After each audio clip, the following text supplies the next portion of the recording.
मानस रुकिएगा जरा, एक JBM auto से बातचीत करते हैं। कंपनी को पीएम ई बस स्कीम के तहत 1390 बसों का ऑर्डर मिला है, जिसकी वैल्यू करीब करीब 7,500 करोड़ रुपए बैठती है। ऑर्डर और कंपनी की विस्तार योजना पर बातचीत करने के लिए हमारे साथ कंपनी के एमडी और चेयरमैन निशांत आ रहे हैं।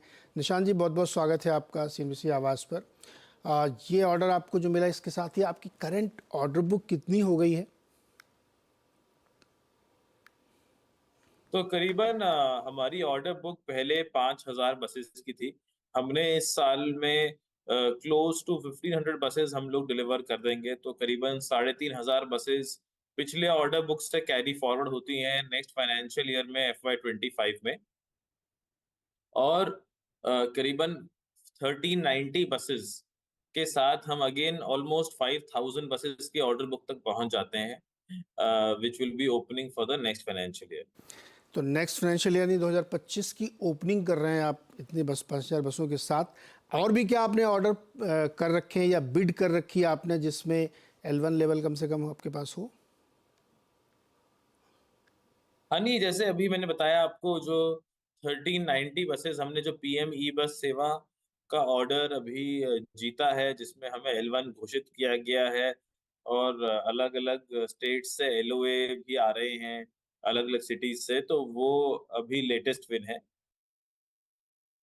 अच्छा, गवर्नमेंट ने एक नई पीवी पॉलिसी भी अनाउंस की है, तो इसको ध्यान में रखते हुए क्या आप इस बात के लिए ओपन है कि आप जेवी कर सकते हैं, क्योंकि कंपटीशन धीरे धीरे और बढ़ने वाला है? नहीं, हम तो हमेशा ओपन रहते हैं नए जॉइंट वेंचर्स और पार्टनरशिप्स के लिए, because that is the good way to grow in addition to what is already being done. And at the same time ये भी अच्छा है कि गवर्नमेंट प्रोत्साहन दे रही है इंटरनेशनल प्लेयर्स को डोमेस्टिक प्लेयर्स के एडिशन में इंडियन मार्केट में आने के लिए। बिकॉज जितने इंटरनेशनल प्लेयर्स और डोमेस्टिक प्लेयर्स साथ में आएंगे, उतना ही मार्केट का साइज बढ़ेगा। और जैसे मार्केट का साइज बढ़ेगा, that will lead to many many more opportunities for everybody. So that is in the industry interest and JVM autos interest also. Okay Nishant ji, बहुत बहुत शुक्रिया मेरे साथ जुड़ने के लिए और ये जानकारी शेयर करने के लिए। वापस चलते हैं मानस जी के पास। मानस जी, बिरेश्वर का सवाल है कि इन्होंने पीडी लाइट का ऑप्शन लिया है, कॉल ऑप्शन, अप्रैल सीरीज़ का। स्ट्राइक प्राइस है 3100, 57 रुपये में ख़रीदा है। होल्ड करें इसको? 100 रुपये मिलेंगे इनको क्या? पॉसिबल है, क्योंकि देखिए यहाँ पर ट्रेंड बहुत बुलिश बना हुआ है। हायर टॉप हायर बॉटम का ट्रेंड बना हुआ है। एक रेजिस्टेंस था चार्ट्स पे और 2990 के आसपास, उसको भी स्टॉक ने ब्रीच कर दिया है। आई थिंक जो नया टारगेट होगा वो 3190 के आसपास का हो सकता है। करंट लेवल से करीब 150 रुपए का मूव आपको देखने को मिल सकता है। तो उस ऑप्शन में बने रहिए। कैश लेवल्स का ध्यान रखने हैं अब आपको। मेरे ख्याल से 2980 वो सपोर्ट है, तो उसके नीचे जाए तो अपनी कॉल की पोजीशन से आपको निकलना पड़ेगा। लेकिन ऊपर की तरफ 3190 तक के भाव आपको शायद देखने को मिल जाएंगे पिडी लाइट में। ओके, 12-13 मिल सकते हैं इनको। वरुण बेवरेजेस में क्या समय होगा सही समय खरीदारी करने का, ये जानना चाहता है अविनाश कुमार।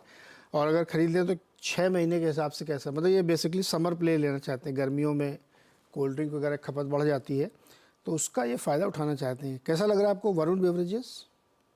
देखिए, सीजन के हिसाब से तो मेरे ख्याल से कोरिलेशन नहीं है, क्योंकि अगर आप पूरे विंटर्स में देखिए तो वरुण बेवरेजेस 800 रुपए से 1500 रुपए तक गया। तो ये कहना थोड़ा सा सही नहीं है कि समर्स आएंगे इस वजह से तेजी देखने को मिलेगी। टेक्निकली बात करें तो देखिए, अब एक सपोर्ट है 1350 का। अगर उसके नीचे जाएगा तो आपको करेक्शन देखने को मिल सकता है, क्योंकि ऑलरेडी स्टॉक ने बहुत बड़ी रैली दिखाई है। तो अगर आपके पास पोजीशन है तो 1350 के नीचे आपको स्टॉप लॉस लगाना है। खरीदारी करने के दो कंडीशन है, या तो 1450 का ब्रेकआउट हो जाने दीजिए, उसके ऊपर खरीदारी करिए। और अगर 1350 के नीचे फिसले और स्टॉक 1200 रुपए के आसपास आए, तो वहां पर आप फिर से स्टॉक को रिव्यू करिए। अगर वहां पर सपोर्ट लेगा तो फिर नई रैली देखने को मिलेगी, बट करंट लेवल्स पे खरीदारी करने की राय नहीं रहेगी।